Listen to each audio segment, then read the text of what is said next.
asawa po siya. Kasi round the clock yun eh. 4 times a day kami merong tinatawag na devotion prayer. So iba-ibang brother ang nag-pray doon, and Pastor Gibara, kayo po, the second stage 2 cancer. Ano po? At alam ko po ang Diyos naman ay mapagpala at punong-puno ng kagalingan. Hindi po siya maubusan ng miracles. Okay. At of course, si Pastor Gibara, yung pinang-health, pinag-pray po namin doon. At yung tinatawag na ministeryo dito po sa daang ito, no?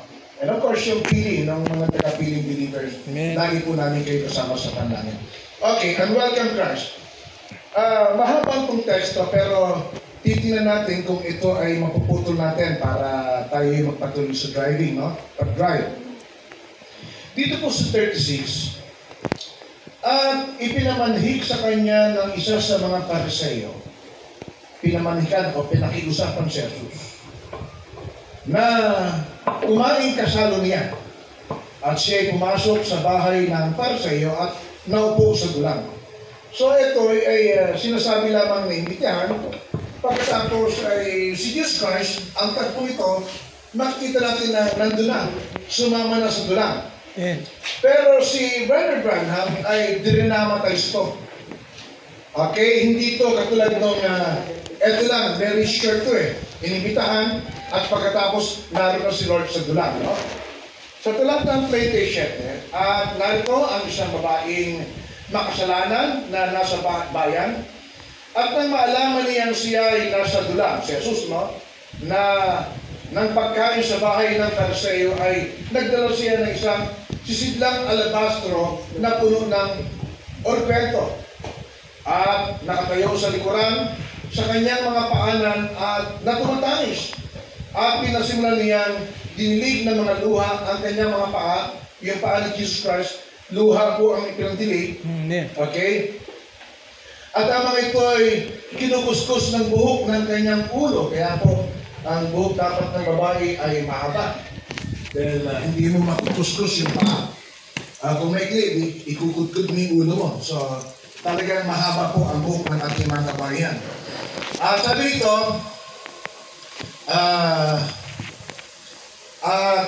hinagkan ang kanyang mga paa at pinapahiran ng orpento. Now, nang makita nga ito ng Pariseo na sa kanya'y nag-anyaya, ay nagsalita sa kanyang sarili, na sinasabi, ang tao ito, kung siya'y isang propeta, ay nakikilala niya kung sino at kung ano ang babaeng ito na sa kanya'y pumihipo na siya'y makasalanan. Okay. Pagpalangin ng Diyos ang pagkabasa ng kanyang salita. Mahaba yan, pero pinuto natin para ma-try natin. By the way, unang-una, ang Pariseo po ay religious leaders. Pariseo, Herodians, chief priests, elders, at religious leaders sa panahon ni Jesus Christ. Lahat po sila ay kontra kay Jesus Christ. Wala silang na-mention. According to Brother Branham, wala silang nabanggit na magandang bagay tungkol kay Jesus. Laging masama. Wala namang ginagawa si Jesus Christ ng kasamaan at pawang kabutihan, pero ang interpretasyon ng mga religious leaders ay masama. Ginagawa niya ba masama? Hindi. Kaya lang, masama sa kanilang interpretasyon sapagkat yung aral ni Jesus ay kontra doon sa mga Pariseo, Saduseo at religious leaders. Actually, ang Pariseo at Saduseo ay magkaibang pananampalataya. Pero nung si Jesus Christ ay tinatanong na kung sinong pakakawalan, si Herodes ba o si Barabas ba o si Jesus, yung Pariseo at Saduseo na magkontra, hindi magka-isa sa pananampalataya, ay nagkaroon ng pagkasama.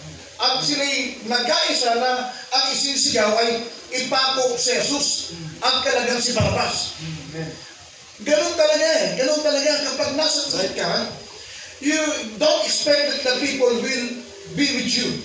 Yes. Because ang mga tao ay against to you. Not because of your attitude, but because of the truth that you preach.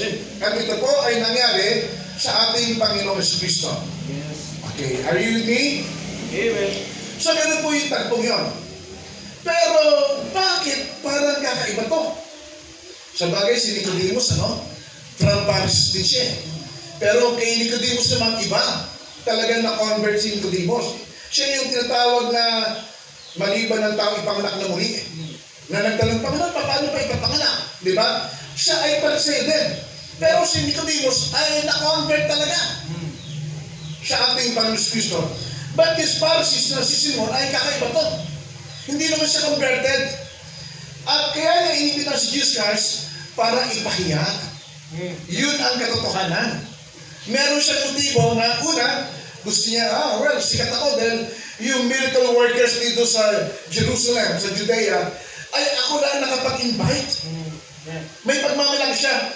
At the same time, ipararamdam niya na ipahihiya niya si Jesus Christ. Kaya nga yung title natin ay Unwelcome Guest. Amen. Ngayon po, kapag kayo po ay nasa gospel, mai-experience yan humiliating na pangyayari sa buhay natin.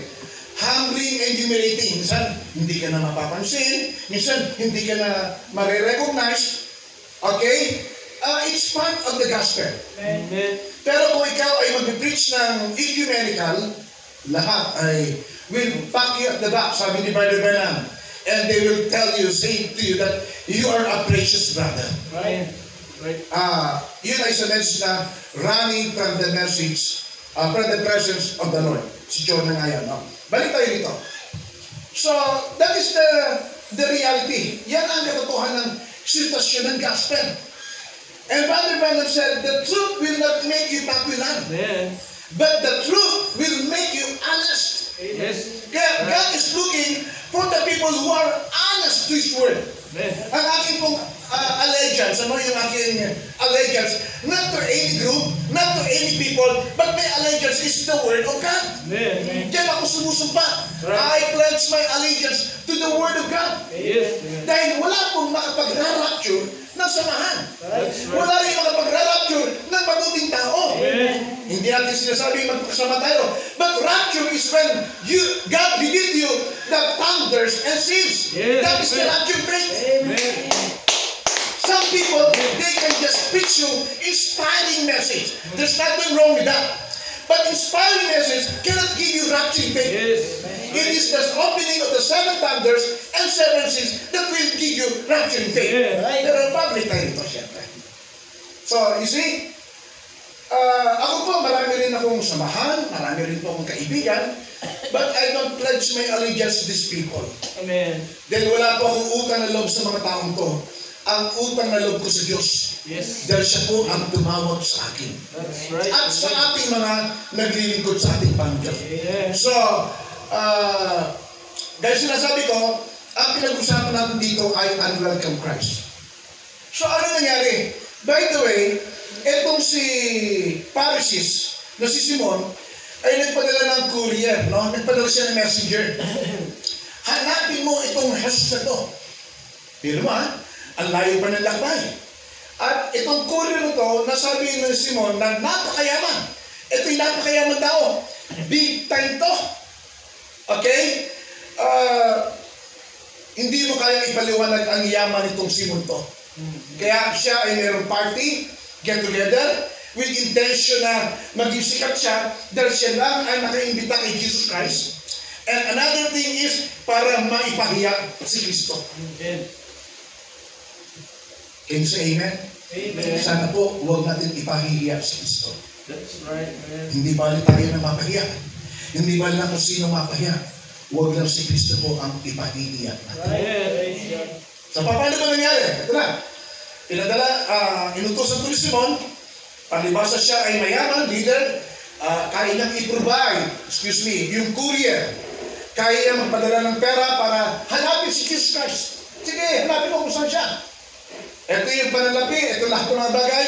Go and seek this tinatawag na miracle worker, superstar si Jesus Christ. Sige, ano siya, hanap siya, banda uli, nakita niya, doon may healing revival si Lord. Okay, pakasya, lahat mga bagay. Pagkatapos, straight naman na sinabi niya, Lord, iniimbitan po kayo ni Simon Pariseo. Yung milyonario, yung mayaman. Okay? Kasi meron siyang piging at gusto kanyang ayayahan. So, dito tatakbo ngayon yung ating drama. Yung ating message. So, si Lord Jesus Christ, kaya kantis, no? Ito. Si Jesus Christ, pinagbabawalan, pinagsasabihan ng mga alagad niya, Lord, kilala namin yan. Mayroon yan motibo, meron yan intensyon. Bakit ka iniimbitahan? Meron yang agenda. Amen. Kaya sabi, Lord, huwag na kayo pumunta. Pero ito sinabi ni Brother Branham, si Lord, saan man siya imbitahan, pupunta at pupunta siya. Amen. Kaya nga, yung payo ko sa aking kamag-anak na okay, may grupo ka, pero baka naman may bukas na open din kay Lord, punta ka rin. Amen. Kasi si Lord, sabi ni Brother Branham, kahit saan, sino man mag-imbita sa kanya, pupunta siya. Pero, excuse me, listen please, kapag si Lord pumunta sa isang bagay, mapayaman siya, but may gagawin ang Diyos na mabuting bagay. Yes. That's right. Okay, so tuloy natin dito. So sige, sabi ng mga lalagad doon, huwag na kayong pumunta ron, Lord. Please, Lord. Alam ko yung tao yun, meron yung intensyon, meron yung sariling motibo, meron yung gustong palabasin. Sabi Lord, pupunta ron, inimbitan siya. So ito na yung drama, no? Pumunta si Lord. Okay? Kaya tayo po, no? Saan man tayo maimbitahan, we are going there to preach the gospel. Yeah. Okay?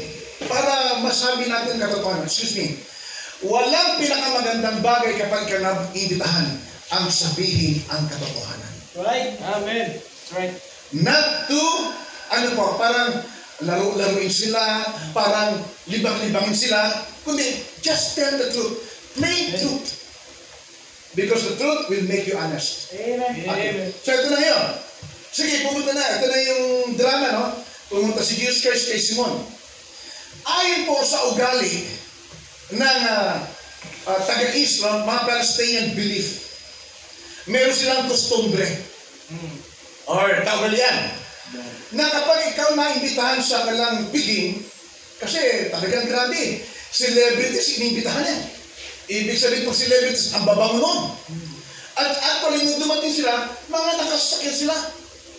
Pero si Jesus Christ nung dumating, and some of the girls ay naka-sandals lang. Alam natin yun ay disyerto. At kapag nagpawis ang paa mo, lahat ng alikabok didikit dun sa paa mo. Yeah. So, pero iba. Yung iba, siyempre, may yaman, may sakyan, welcome. Pagdating ng sakyan, mayroon kukuha sa sakyan para iparada sa parking. Ganon kaganda ang arrangement. Pero si Jesus Christ, wala siyang Cadillac. Walang anuman bagay siya, kundi naglalakad lang doon. Siya lang isa kasi siya lang ang imbitado eh. Kaya yung mga lagay niya, pag tinitingin, minamasdala si Lord. Ano kang gagawin niya kay Lord? Okay? So, paano natin, Pastor June, nasabi na unwelcome na siya, ay inibatan naman siya ni Simon. Unwelcome sapagkat meron dahilan si Simon. Hindi talaga from the heart, kundi may gusto lang siya. Ano nga yun? Makilala, pangalawa, mapaya si Jesus Christ. So ito na yun. Dumating si Jesus Christ. May tinatawag siya doon planky or sabi natin yung servant para mas madali natin maunawaan. Itong servant na to, yun nga, may tagaparada ng sakyan, pero ito yung may tagahugas kasi ugali yan ng mga Palestine, Jewish people, no? Kapag dumating ka, halimbawa, dito yung piging. Pag dumating ka, may boy doon, may servant doon na maghugas ng iyong paa. Yeah. At sabi ni Father Branham, sa pati yun ang pinaka-least, pinaka-kawawa, pinakamaliit na katungkulan sa pati yun, yung planking tinatawag. Yung pagdating mo, yung paa mong talaga malikabok, nagpapawis, meron niyang tubig doon, hugasin niya. Are you with me? Amen. Okay. Para ano po? Para mag-crush ka, mag-refresh ka, at saka yung alalikabok mo doon, mawala. At kapag ikaw ay pinunasan na, hinugasan na, okay? At ang nagugusto yung tawag doon yung planky, the least servant, kaya sabi ni Brother Branham, si Jesus Christ talaga napaka-least na servant. Siya ay parang planky. Bakit? Hinugasan niya ang paa ng kanyang mga alagad. Amen. Trabaho yun ng mga maliit na lingkod ng Diyos. At trabaho yun ng mga servant ng alipin. Amen. Amen? So, ipinapakita dito ni Lord Jesus Christ na hindi tayo pwede maging espesyal. Amen. We are the same. Wala sa ating malaking tao. Amen. Wala tayong trato. Halimbawa, dumating si Mayor. Itrato natin si Mayor. Kung ano pagkain natin, pagkain niya rin. Amen. Kung hindi na siya, di mas mabuti. Amen. Pero parang, oh Mayor, ganito. Huwag tayo magkaroon ng discrimination. Yes. Right. Ayaw ni Lord yun. Amen. Di ba sa Santiago? Sabi, huwag yung masyadong igalang yung mga tao. Di ba? Na mayaman. Di ba? Sapagkat sila rin yung nagpapahirap sa inyo eh. Yes. So, dito si Lord, very plain. Wala kay Lord ng discrimination, pantay-pantay. At ang ginawa niya, kumbaga sa kaugalan na yung planky, pinaka-list na servant. Ano ba tawag? Parang, basta pinakamababang servant eh. At ipinakita yun ni Lord nang hinugasan niya yung paa ng kanyang mga alagad. Plankist. Planky, pinakamababang tao. Kaya, palagi ko po, unang-una tayo ay magpakababa. Amen. Huwag maging special. Yes. Kung patulugin ka lang ng isang host sa sahig, tulog ka sa sahig. Kung sabi ni yung host, ganito ka lang, ganun gawin mo. Huwag kang magreklamo, huwag kang lahat mga bagay. Gawin mo yun sapagkat ginagawa mo yun para kay Lord. Amen. Especially yung humbleness. Humiliating humbleness. No? Sapagkat ipinakita niya ni Lord na siya yung planky, pinakamababang katungkulan yung maghugas ng paa ng mga tao. Are you with me? Amen. Bakit unwelcome si Christ? Sapagkat pagdating ni Jesus Christ doon, hindi hinugasan ng paa niya. Right. So, doon pa lang, ipinaparamdam na you are not welcome here. Amen ba? Amen. Verbally, inimbitahan siya. But, sa manifestation, hindi. Why? Natural yun eh. Pagdating mo lang doon, huhugasan ka agad yung paa mo. Can you say amen? Amen. Mahirap ang ginagawa na. Pinapaya na talaga si Lord. At tayo din po, ingat, baka napapaya natin si Lord. Yes. Para makapagbigay lang tayong pabor sa mga tao. Amen? Amen. Baka masyado natin silang igalang irespeto na dapat sana pantay-pantay. Okay. So, yun po nangyari. Hindi hinugasan yung paa ni Jesus Christ. May discrimination. Pero siyempre, may utos na yun. Pagdatingan, huwag mo nang papansin mo yung hugasan. Hayaan mo lang siya. Kaya pagdating ng Lord, sabi ko, kayo krito. Pero tumuloy pa rin siya. Pagpasok pala doon, hugasin yun, yung sandalyas niya kukunin at ilalagay sa shelf at bibigyan siya ng sating na tsinelas. Kaso wala yun. Wala yun. Walang nag-welcome. Pasimula pa lang yun. Ang second stage na, pupunta ka sa isang lugar at pupunasan ka ng mabango. Or gwento. The cheapest pabango sa panahon yun. It takes years. At pag na-sprayhan ka nun, tatagal ng 2 linggo yung amoy nun. Pero ang problema, ito na naman. Pagdating niya sa kwarto yun, walang nagpunos sa kanya ng pabango. Ay, kung sa Bicol pa, magagirug-gitub ka na. Tama ba yung Bicol ko? Magagirug-gitub. Magkakulupal na yung sarili mo. Then, hello, I was invited here. Amen? Amen. Tapos ngayon, ako naglalakad lang, sila may mga sasakyan. Pagkatapos sila welcome, pinunasan pa, ako hindi pinupunasan. Hindi ako binigyan ng satin ng tsinelas. Pagpasok ko sa pabango, hindi pa ako pinabaguhan. Hello? Kayo kaya ang makaramdam mo? Masasaktan ba kayo? Right. Masakit yun. Amen. Ako, kaya kong tanggapin yan, pero huwag mong gagawin kay Lord. Masakit yun. Because I am the servant of the Lord. Amen. Tayo yung mga anak ng Diyos. Ikaw, tanggapin mo. Pero si Lord, huwag niyong gawin sa Panginoon namin yan. Amen. And welcome. Amen? Yes. So, excuse me, mainit doon. Halos masunod-sunod na ang balat niya. At ang purpose ng pabango yun, para maproteksyon ng skin mo. At mangamoy ka ng tama. Magandang amoy. Pag magbeso-beso kayo, mabango. Kaso hindi ginawa kay Jesus Christ eh. So, although sa salita, welcome, pero sa pinapakita, unwelcome.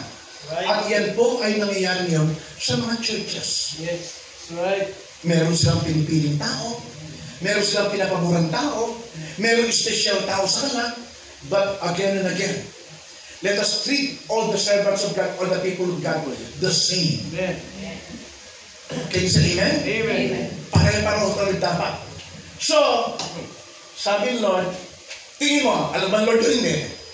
Bago pumunta doon si Lord, alam ba ni Lord yung mangyari? Hindi. Alam niya. Pero may purpose nga eh. Yes.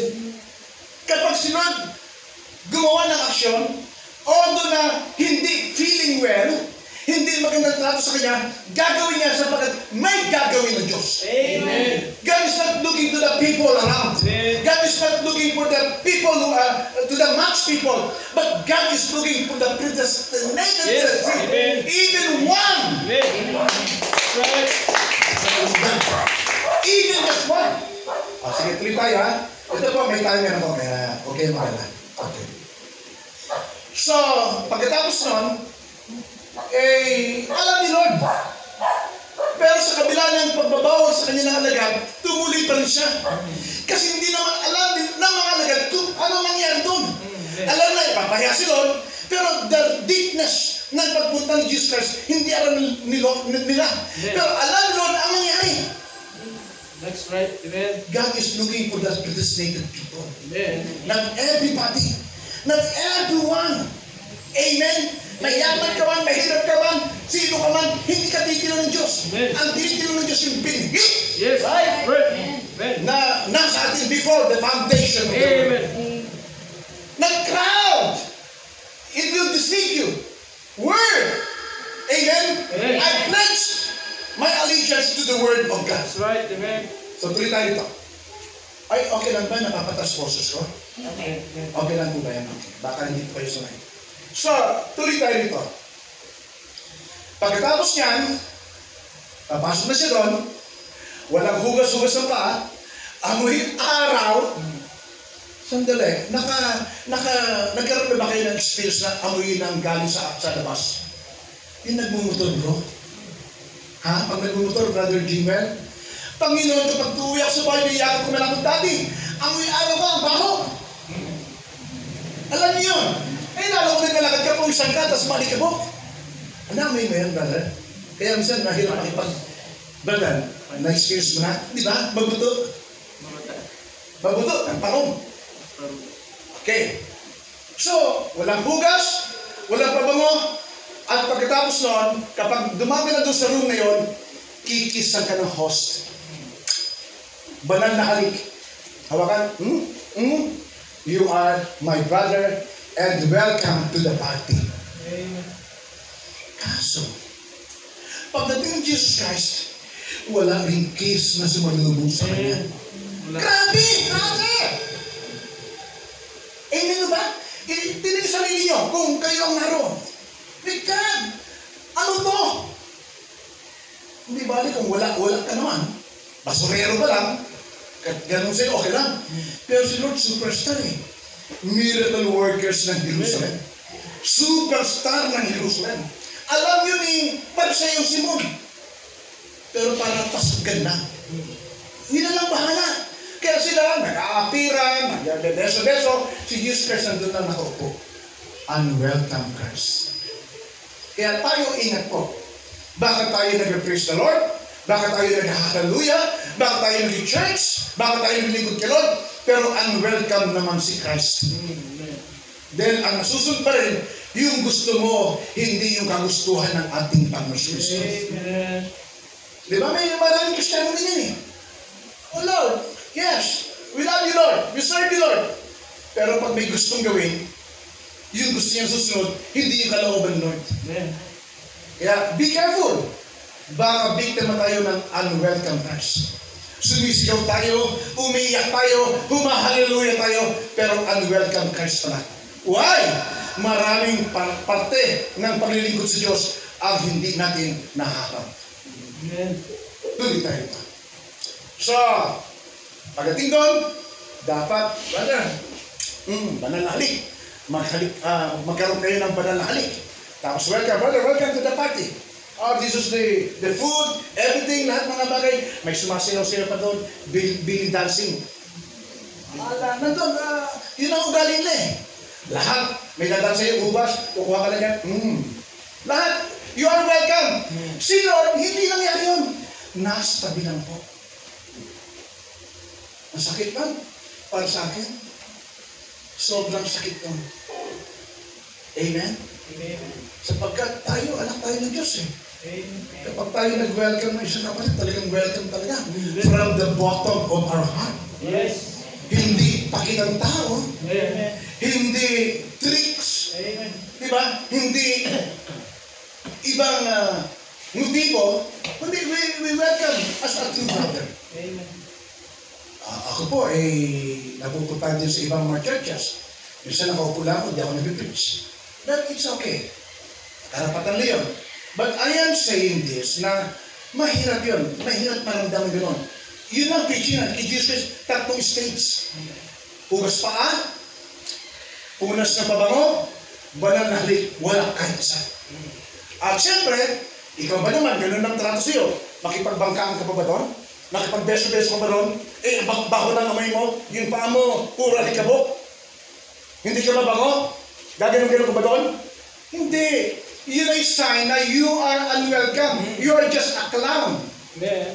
Clown ka lang dito. Okay. At nasunod naman ang purpose ni Simon.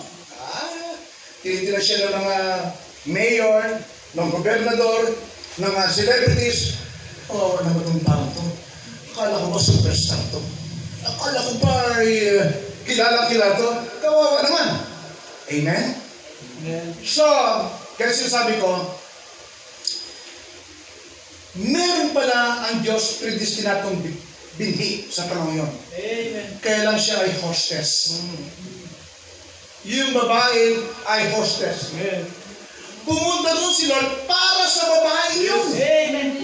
Amen? Amen. Not all the visitors of these Pharisees, not these rich people. Amen. Jesus go there because of the predestinated woman who is a sinner. Nakasalanan. Ganun si Lord. Hindi mo siya ma-i-impress na mayaman kami, marami kami, or ganito kami, kilala kami rito. Hindi mo ma-i-impress, Lord. Amen. The only thing that you can impress Him is you welcome Him and follow and obey His way. Thank you. Oh, brother, mukhang welcome fresh na ako Thank you. Thank you. Tama. Oh, praise God para ikaw yung babaeng Pwede ba magbusan mo ako? Thank you very much, brother. I appreciate it. So, grabe pa. Ikaw kaya, brother Christian, anong feeling mo?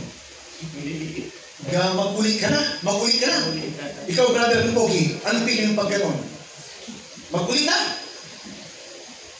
Brother Jimel, uwi na rin ako. Grabe naman pinakita nyo. Talagang hinihiyan nyo si Lord Amen ba? Amen. Winelcome nyo. Sana huwag mo nang imbitahan. Right.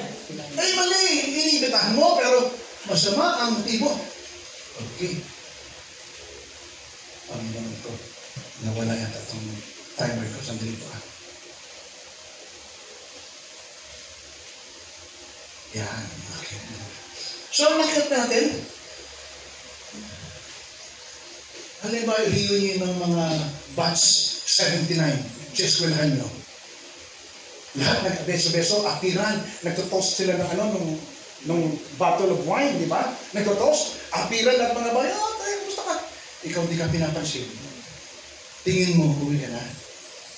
Uwi na ako nun. Yun lang yun, how much more kay Lord? Yes. Grabe. Ikaw ba, makasalungan mo si Lord noon? Maatik ang paa? Maatik? Mabaho ang anong mabaho? Nabata ang amoy. Hindi nga pinansin ng ating host. Ay, sino papansin sa'yo? Pero sabi Lord, okay lang. Laitin niya ako. Amen. Gawin niya lang pinakamasamang gusto niya gawin sa akin. But I know there is a predestinated seed dito. Ang problema yung predestinated seed pa ay babaeng mababa ang lipat. Magdalena! Ano doon? Sa wing palad, Magdalena po yung babae doon. Okay? Ito na ngayon. Siya ang gumawa hindi ginawa ng host. Diba? Sabi ng Biblia, nag-iiyak siya. At ipinampunas doon sa kanyang paa ay yung kanyang luha. Ang bigat pa nun? Bigat nun, gano'ng karaming luha yun? Amen. Tabihan mo para maupas mo paa. Yes. Pero, ewan ko, I think because of the anointing of the Holy Ghost. Yes. Amen. Para iparamdam sa mga tao yon, kayo, hindi nyo pinansin ang may-ari ng langit sa lupa. Lumalang siyang Diyos na makapangyarihan. Hindi pinansin. Pero yung babae yun, ito ang nagmamanifest. The revealed word become a living word. Amen. Salita lamang siya, pero may buhay na salita na siya. Can you say amen? Amen. Yeah. Walang tawel yung babae. Ano pinagpunas? Buhok. Grabe humbleness ba? Yes. Grabe humbleness. Sure. Siguro kung may panyo ka, ibibigay mo panyo mo. Pero yung babae hindi, buhok. What I'm saying here, talagang hinubad niya na yung buong pagkatao niya. Wala na siyang tinirang kahihiyan. Mabigyan niya lamang ng welcome si Christ sa tagpong yun. Amen. Ganun din tayo mga minamahal. Amen. Ubusin natin ang kahihiyan. Yes. Huwag ng pride.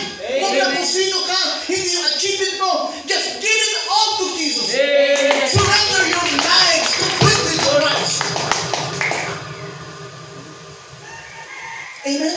Amen. Pagkatapos may daldalang kwento. Mamahalin din. Sabi siguro patutot, yung ginagawa niyo pabangot, kaya ko rin bilhin yan. Ubus yung pera ng babae, makabili lang yan. Nakita niyo ba? Ubus ang pera ng savings ng babae yun para lang may bili yung mahal ang kwento. Siguro konting touching sa giving. When you give to the Lord, give it honestly. Cheerful giver. Magbigay tayo ng talagang tapat, masaya. At yung nararapat na bigay hindi kulang. Kung times, kung 100, gawin mo 100. Huwag mo gawing 90. At yung 10 pang offering. Are you with me? Give it completely to Jesus. Especially our lives. Our talent. Yung MC, hindi ko lang nabutan, di ba? Song lead kayo. Si Mary Jimwell ay mag-exhort. Just do it. Give it to the Lord. Tanggalin yun eh. Hiya. Amen. Kasi sa Diyos ka binibigay eh. Amen ba? Amen. Yung mga artista eh, pag dumang sino dyan? Si Ken. Kasi nakita ko yung dating mo eh. Kilala niyo ba si Ken? FB19? Tilihan. O kaya kung sino bang mga artista na yun. Amen? Amen. Ngayon, tayo gawin natin yung dapat may we are proud. Lord! Thank you, Jesus. Amen. Can you say amen? Amen. Give everything you have for the Lord. Yes. So, balik tayo rito ngayon. Yun, ang welcome siya. Pero babae, hiyak, buhok, yung orgwento, binuksan, at pinahiran. Ang problema, ang kritiko ay kritiko. Sa halip na i-appreciate yung ginawa ng babae, kritiko pa rin Simon. Sabi ni Simon, kung talagang siya ay propeta, alam niyo yung babae yan. Makasalanan yan. Amen ba? Amen. Basta na, dapat niya appreciate. Praise God, sister. Lumat ka rin kahit napakarumi mo. Amen? Ikaw ay napakadusing ng iyong pagkatao. Lumapit kay Jesus Christ. Dapat siya nang i-appreciate. Sabi pa ni Simon Pedro, tingnan natin. Kung talagang propeta yan, dapat kilala niya yung gumagawa sa kanya na makasalanan. Now, my point is here. Ang pinakapunto ko ganito. Let us appreciate everything that we can do for the Lord. Yes. Mali pa yan. Naghugas, naglinis, naglagay ng bulaklak, or nagbukas ng pintuan ng church, o nagbukas ng electric fan. Mali na bagay, let us appreciate. Amen? Pero si Simon Pedro, wala talagang kuha ang Diyos. Amen. Amen? Sa halip na i-appreciate mo ba, tingnan natin, dapat alam ni Lord, kung propeta siya, yun ay makasalanan. But again and again, ang pinakagusto kong i-try dito. Pumunta si Jesus Christ, hindi kay Simon, hindi si Herodes, hindi mga kilalang tao. Para kayo, sa babae. Isang kaluluwa lang. Yes. Amen? Sabi ni Byram, our soul equivalent to 10 million words. Million and thousands. Million. Grabe pala, Brother Jim, mayaman ka pala. Kaya kung titignan tayo sa palabas, hamak lang. Pero in the eyes of God, our value is 10 million words. Amen. Talo natin mga hari, talo natin may yaman. Talo natin si Elon Musk. Talo natin yan. Amen. Mayaman silang physical, may billion, trillion sila, pero ang ating value ay 10 million words. Amen. That's why we give our highest praise to God. Yes. Walang pwede makapagbigay nito kundi tayo lamang. Amen. Amen? Amen. So, ginampanan ng babae. Kaso, si Simon reklamo pa rin. Pero, para maging short ang aking sinasabi, tinawag ni Lord si Simon. Simon, ay nakita mo ang ginagawa ng babae ito. Samantalang ikaw, pagpunta ko rito, hindi mo nasimpa ako. Hindi nilagyan ako. Samantalang babae, luha ang pinagugas. Hindi mo lang ako binigyan ng pabango. Ang babae, binigyan ng pabango. Hindi mo ako binigyan ng kiss. Tama? Welcome kiss. Ang babae ito, ano hinalikan kay Lord? Paa. Oh my God. Amen ba? Amen. Meron ba taong pwede kumalik sa paa ko? Ang hirap nun. Pero yung babae yun, talagang tinanggal niya na yung kanyang tinatawag na kung ano mang bagay na gusto niya, pride. Yeah. Pinaghahalikan yung paa ni Jesus Christ. Amen. Ang ibig ko sabihin doon ay all out. Kaya sabi naman Lord, maaalala ang ginawa ng babae ito sa buong mundo. Alright? Are you with me? So, maaalala rin ito ng buong mundo yung ginawa ng babae. Okay? So, mga minamahal kong kapatid, bulay-bulayin natin ngayon ang ating sarili, pananampalataya. Kung welcome ba si Christ o unwelcome si Christ. Alam niyo po ba, ang pagtanggap ng maling aral ay isang pagpapakita na unwelcome Christ siya. Tama ba ako? Bakit si Jesus Christ? Christ is the Word. Yes. And who is the Word? God is the Word. Amen. To be anti-Christ is to be anti-Jesus. Yes. To be anti-Jesus is to be anti-the Word. Sabi niya, divided by lang. Amen. Kaya ang rejection ngayon, amen, hindi papapakita ng anumang bagay, kundi yung pag-deny Yes. sa present truth. Amen. Yung pag-deny sa word for today, Amen. that is unwelcome Christ. Amen. Can you say amen? Amen. Okay, so, sana po nararamdaman natin ito. Amen? Hindi yung masyado kang winelcome, masyadong maraming pabor, masyadong ano pa mga bagay, but it just, they deny the word. One word is enough para dalhin tayo sa eternal separation from God. Amen. At tayo ay mapunta doon sa tinatawag na kapahamakan. Just only one word. Not sentence. One word. Amen. Okay? Sapat na para dalhin ka sa kapahamakan. Kaya ang message po ito ay napakahalaga. Amen. Dahil baka mamaya, matagal na tayo naglilingkod. 30, 40, 50 taon, pero unwelcome Christ pala. Sasagod lang ako dito ng konti. Okay, kaya po, mahalaga, no? Kung may sinasabi si Lord, ang prophet si Branham na, we are raptured, spiritual speaking, amen. Amen. Para pag sinabi niyan, may physical at saka literal rapture, amen tayo. Amen. Amen. Hindi pa pwedeng kunin niya isa at itakwil ng iba. Amen. Kung sinasabi ni Brother Branham na ang Son of David ay future to sa millennium, 1,000 years, at nasa glorified body tayo, eh, paniwala natin. Huwag natin sabihin, Son of David na rin yun. Eh, tama, spiritually speaking. Kasi ang millennium rest. If you have Christ, you are in the millennium. Spiritually speaking. Yes. Pero yung physical, meron pa. Hindi ako magpapakahaba nun. You see that, if you receive the wrong teaching, it shows na yan ay unwelcome Christ. Kaya tayo po ay maingat na maingat. Ang lahat ng yan ay malaman niyo po sa iyong mahal na pastor. Amen. Okay? So, are you in? Yes. Okay. Malapit, gusto ko na tapusin ito at ayaw ko rin magpakahaba. But I have still some few minutes, no? Alam niyo ba, bago ko matapos na ang end-time message ngayon, maraming alam sa message. Godhead, second seed. Before pa kasi opening of the seals, binabanggit na yan ni Brother Branham. So, ano gusto mong sabihin? February 28, nag-turn ng corner. Nag-change ng corner. Sana susundan niyo pa ako. Ilan ba ang note natin? 7 notes? Do, re, mi, fa, sol, la, ti. Balik na do. Do, kaya lang, higher do. High. Are you with me? Brother, mukhang nasasabay mo ako eh. Do, re, mi, fa, sol, la, ti. Do, ikaw ano, higher do.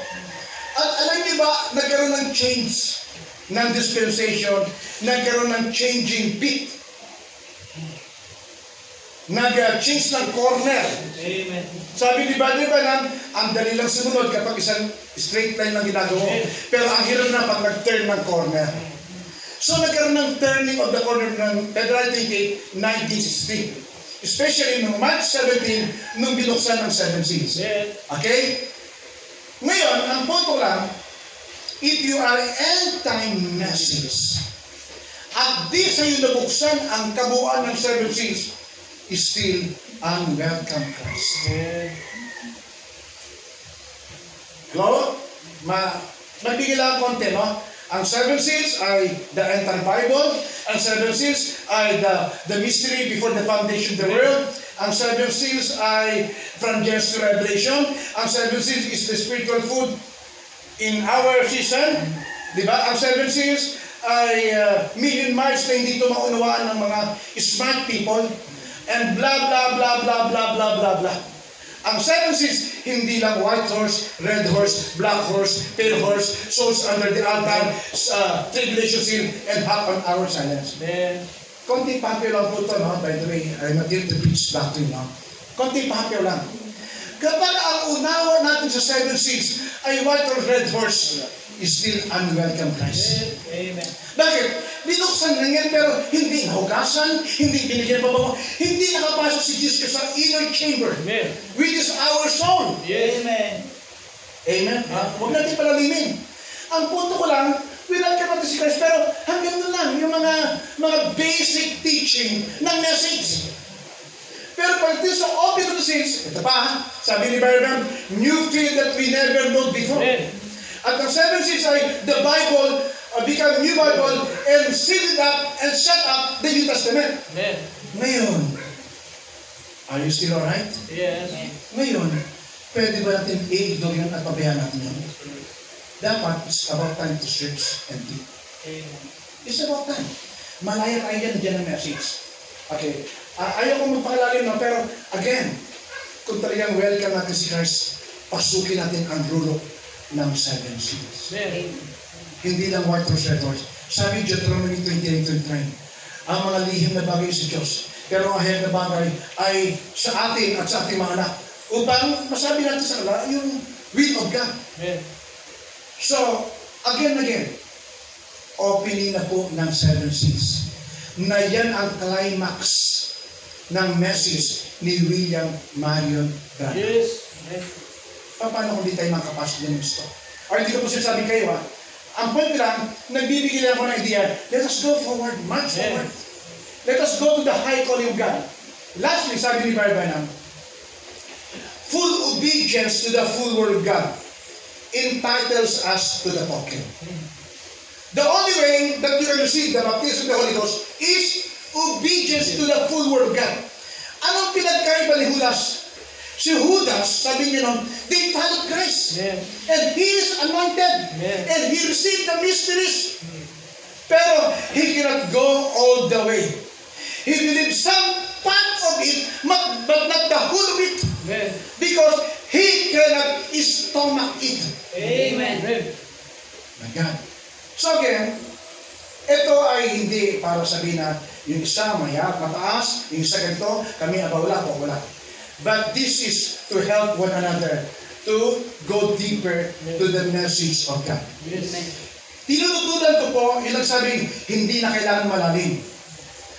Yun po ay pandaraya ng demonyo. Why? Brother Branham said, train your young men who has calling to God the deeper things of God. Kaya, huwag kayong huwag yung iba na sasalta-salta na hindi nga alam sinasabi na.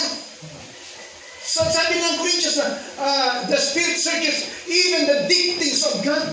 Tapos mamaya natin, para sabihin natin, hindi na importante yun. That's not true. Why we have a prophet? Ano ginawa ng prophet? To reveal the mysteries of God. Tapos sabihin natin, hindi na mahalaga yun. Dapat yun, tamang buhay. Dapat yun, eksaktong buhay. Ay, sino bang masamang buhay? Minsan naririnig ko yun eh. Dapat tamang karakter. Amen. Pastor, ikaw ba hindi nag-iinom? Hindi rin ako. Pastor, di ka ba nag-iinom? Hindi rin ako. Pastor, how many times you pray in one day? Ako, nag-pray ako. Pastor, naglalakad ako sa word? Yes. Hindi ako nag-beer house. Ano ba humble ang dapat ipakita natin? The true humble servant of God, if you are in line to the revealed word of the hour, that is the true humbleness. Kailang tao, gusto na humble yung, salamat po, kapatid. Eh si John the Baptist, humble yun. Pero sabi niya, kayong lahi ng ulipin. Hello? Let us balance the word. Not the character of person, but the fresh word. Ano ba ang itinuturo ng word?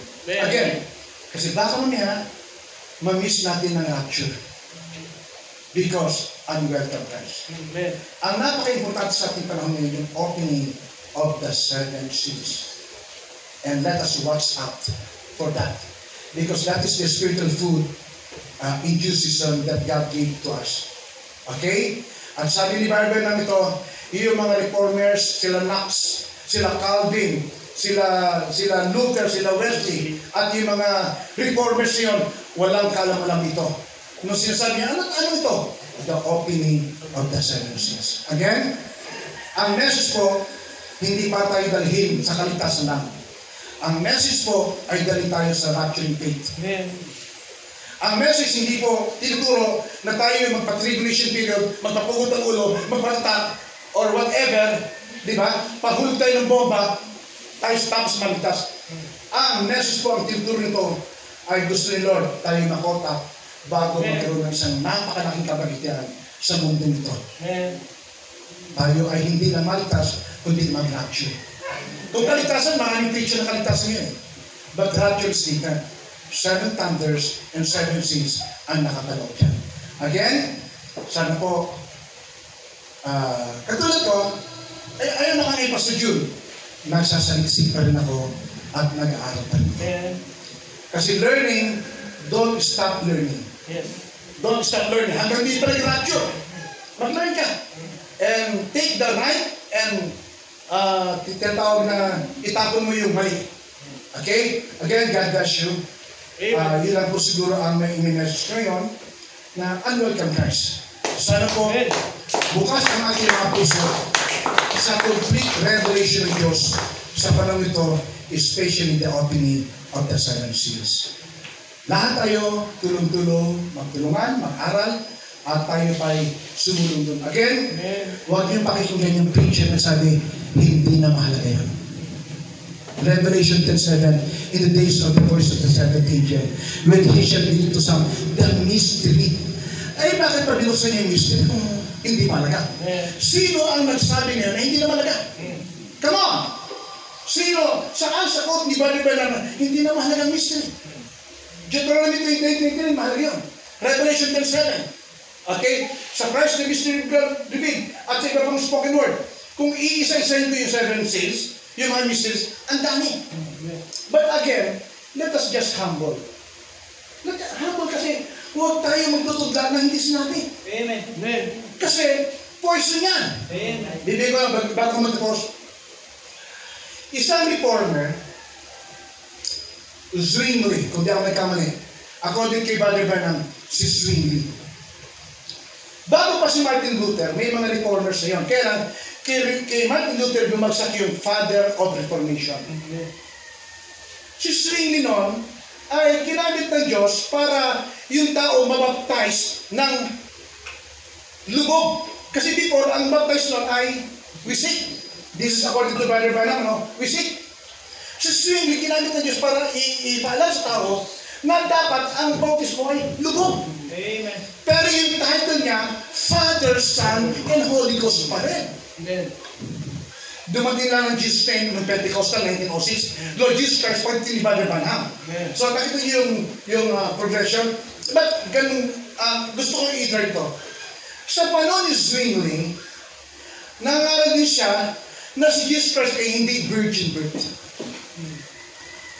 Sandali, anong epekto nun? Virgin birth. At kinukondem ni Brother Branham pag di ka nanuwal sa virgin birth. So sa panahon ni Zwingli, 1600, mga 1,600 years. 1600, sabi niya, dapat ilubog. Kaya lang, Father, Son, Holy Ghost pa rin. Plus, hindi siya naniwala sa virgin birth. Okay, ano nangyari niyo? Alam niyo ba si Billy Graham, one of the popular great TV evangelists among the ministers in 20th century, ay dakilang tao. Tapos ang bautismo niya pala, sabi ni Brother Branham, siya ay naniniwala na hindi talaga virgin birth si Christ. Hango kay Zwingli. Hello? 1600 to 20th century, ang haba. Nalaking mo ba ako? Simple lang yun, pero laking damage. Ngayon po, noong 1965, sabi ni Brother Branham, 70% of the American preachers doesn't believe in a virgin birth. Saan galing yun? Kay Zwingli. Pero dahil hindi nabantayan, maraming naka-adapt niyo. Kaya yung konting bato, di ba? Isang bato, nagtapon ako sa ilog. Pagtapon ko yan, akala mo lang. Pag tube yan, di ba gagawin yan? Lalaki. Malaki ang, pardon, yung alon at saka ang damage yan. Kaya sa panahon ito, ingat. Masyado tayo dapat masusi sa word, di ba? Hindi na niya maganda hindi na niya tama wala nang kwentang mystery, hindi na kailangan niya. Ang tama ngayon, mabuting buhay. Sandali po. Tinututulan ko yan dahil sabi ni Brother, dati akala niya ang baptism ng Holy Ghost ay not. Pero sabi niya, no, kinurek siya ng angel. Sabi niya, ang baptism ng Holy Ghost is the word. Amen. Kaya lahat ng mga yan, foul, ula. Ngayon, kung i-adapt natin yan, tuloy-tuloy na i-adapt yun, malaking damage mangyayari sa end time. Ilang pangti lang. Yung mystery cloud noong February 28, di ba marami nagsabi ngayon, nag-chocolate body yun? Tinututulan ko ulit yun. Sapagat wala kang mabasa, nag-chocolate body yun. Yun ay 7 angels. Amen. So, dapat maingat tayo sa message. Pangalawa pa, di ba yung rapture? What is the rapture? Kotak, tama? Pag-anak. Sabi na, ano yung tinatawag na February 28, 7 angels, yun na lang ang rapture, second coming. Hala!